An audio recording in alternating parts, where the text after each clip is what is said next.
경제적으로 파탄 이후 자녀 내지 다른 가족 명의로 재산을 신규 취득한 사안에서 관제인이 주의할 사항은 무엇인가요? 경제적 파탄 시기에 경제적으로 해당 재산을 형성할 만한 소득이 없거나 부족한 상태에서 취득하였고 그 자금 출처에 대하여 충분히 소명 내지 입증이 없다면 은닉에 해당될 수 있습니다. 따라서 자녀들이 근로자였다면 경제활동 시기 이후의 근로소득 원천징수 영수증, 소득금액 증명, 직장 재직 및 경력증명서, 급여가 입금된 통장, 예금 적금 내역, 대출 내역, 이자 납입 내역 등 재산 형성 경위를 충분히 조사해야 합니다. 만약 사업자였다면 사업자 등록증, 사업소득증명, 사업용 금융거래 내역서 등을 점검해야 합니다. 일반적으로 채무자 입장에서 자녀들이 능력이 충분하다면 자녀들이 협조를 받아 이를 제출하는데 만약 제출하지 않는다면 사실조회를 통해 밝혀야 하고 채권자가 이의한 사안이라면 이의 사유도 충분히 검토해서 조사해야 합니다. 자녀 명의로 은닉하였다고 하더라도 부동산 대출에 대한 이자를 채무자의 통장에서 이체하거나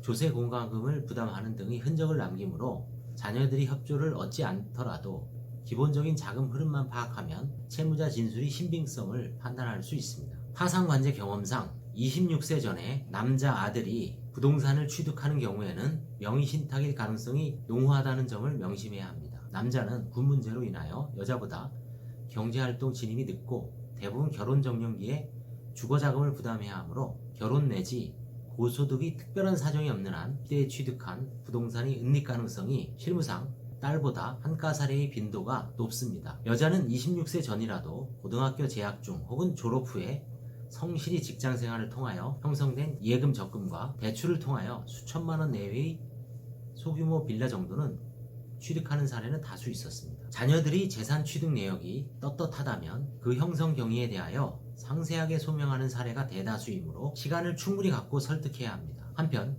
그 과정에서 채무자는 사업 실패 혹은 실직으로 인하여 자녀들을 제대로 돌보지 못하여 관계가 소원해져서 자녀로부터 자료조에 응할 수 없다는 하소연을 하는데 채권자의 의혹을 완전히 불식시키는 차원에서 협조를 구하고 설득하면 대부분의 채무자가 시일은 다소 걸리지만 잘 제출하고 있습니다.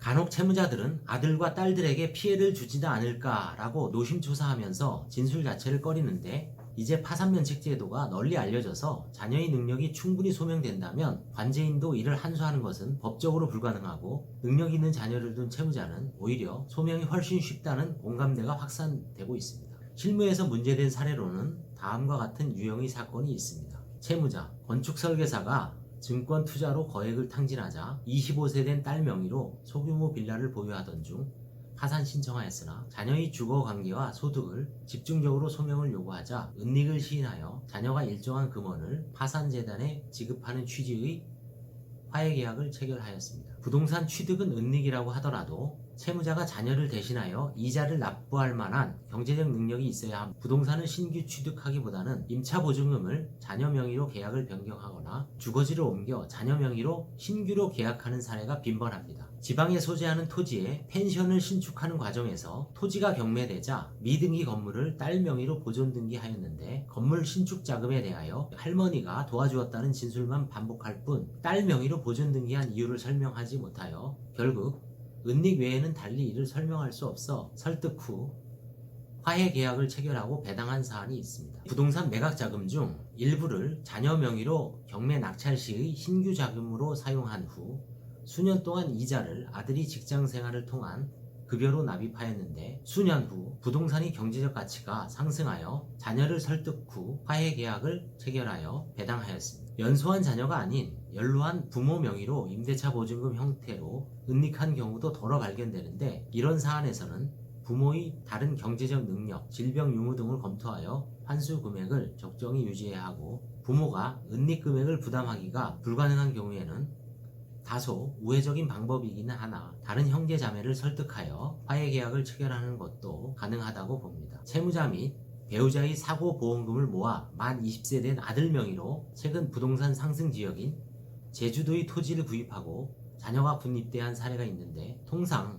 군 입대 시에는 군 복무를 이유로 재산 관련 서류를 제출할 수 없다는 진술이 정당하다고 판단하였는데 사안에서 채무자가 아들이 개인별 토지 소유 현황을 제출하지 않았다면 발견하기란 불가능하였을 것입니다. 채무자가 채무 초과 상태에서 결혼 정년기에 이른 자녀에게 결혼 혼수자금, 즉 전세보증금 중 일부 금원을 이체한 사안에서는 미리 파산 면책을 예상하고 채무자에게 불이익한 처분은 아닌 것으로 판단하여 부인권 행사를 포기한 사안도 있습니다. 배우자와 하여 공유로 보유 중이던 부동산을 매각한 후 1년 만에 장모 명의로 재취득한 사안에서 부동산 매매계약서, 매도대금 사용처, 장모가 재취득한 경위에 대하여 추궁하자 면책을 취하하고 잠적한 사안이 있었습니다.